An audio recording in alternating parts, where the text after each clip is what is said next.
త్రోవలు రకరకాలు ఉన్నాయి. ఏ దారిన పోయినా దేవుని దగ్గరికి వెళ్తాం అనే వాళ్ళు చాలా మంది ఉన్నారండి. అయితే బైబిల్లో మాత్రం 2 మార్గాలు ఉన్నాయి. ఒకటి సంకుచితమైన మార్గము, ఇంకోటి విశాలమైన మార్గం. ఈ సంకుచితమైన మార్గానికి ఇరుకు మార్గం అని పేరు.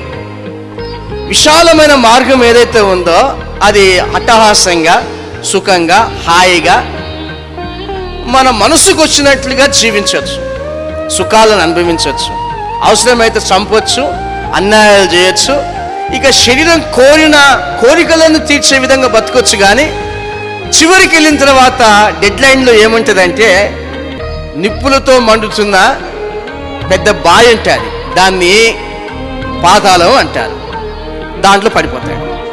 అయితే సంకుచితమైన ఇరుకు మార్గంలో వెళ్ళేసరికి వెళ్తూ ఉండగా ఆ ఇరుకు కాస్త విశాలం అయిపోతూ ఉంటుంది. చివరికి దాని డెడ్ లైన్లోకి వస్తే అక్కడ ఏముంటుందంటే అక్కడ పరలోకం ఉంటుంది. ఆ లోకంలో పడిపోతాడు. ఇక అక్కడ సౌఖ్యం, జీవమార్గములో నడిస్తే మనిషికి సౌఖ్యం. అందుకనే కీర్తన గ్రంథం 1వ అధ్యాయం 1వ వచనములో రాయబడిన మాట ఏంటంటే, దుష్టుల ఆలోచన చొప్పున నడవక, పాపుల మార్గం నిలవక, అపహాసకులు కూర్చుని చోటును కూర్చుండక. ఇక్కడ మార్గం గురించి బోధింపబడింది. అంటే ఆ మార్గం ఎంచుకోవద్దు నువ్వు.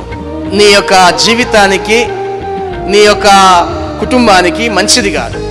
అయితే ఏం చేయాలి అంటే ఆ వాక్య భాగంలోనే కింద చెప్తాడు, యెహోవా ధర్మశాస్త్రం నందు ఆనందించుచు దీవారాత్రం దాన్ని ధ్యానించువాడు ధన్యుడు, అతడు నీటి కాలువల యోరాను నాటబడిన చెట్టు వలె ఉంటాడు. నీటి కాలువ పక్కన ఉన్న చెట్టు ఎప్పుడైనా ఎండిపోతుందా? అయితే దేవుని వాక్యానికి సంపూర్ణమైన విధేయత కలిగి ఆ మార్గములో నడుస్తూ ఉంటే ఆ మనిషి ఎప్పటికీ కూడా ఎండిపోడు. అంటే కరువే ఉండదు, రోగమే ఉండదు. మామూలు రోగాలు అందరికీ వస్తాయిలేండి, మరణకరమైన రోగాలు ఉండవన్నమాట. నా ప్రియ సహోదరులారా, అంటే విపత్తులు ప్రజలందరికీ వచ్చినట్లే దేవుని మార్గంలో నడిచే వ్యక్తి కూడా వస్తాయి. కానీ శ్రమలో నేను అతనికి తోడై ఉండును, అతడు నన్ను ప్రేమించున్నాడు కనుక అతను నేను విడిపించదను అని వాక్య భాగంలో చెప్తాడు దేవుడు. అంటే అందరితో పాటు నీకు వస్తాయి శ్రమలు, కానీ నువ్వు దాంట్లో నుంచి బయటకు వస్తావు, వాళ్ళు రారు. అంటే భక్తిపరునికి భక్తిహీనునికి తేడా అదే.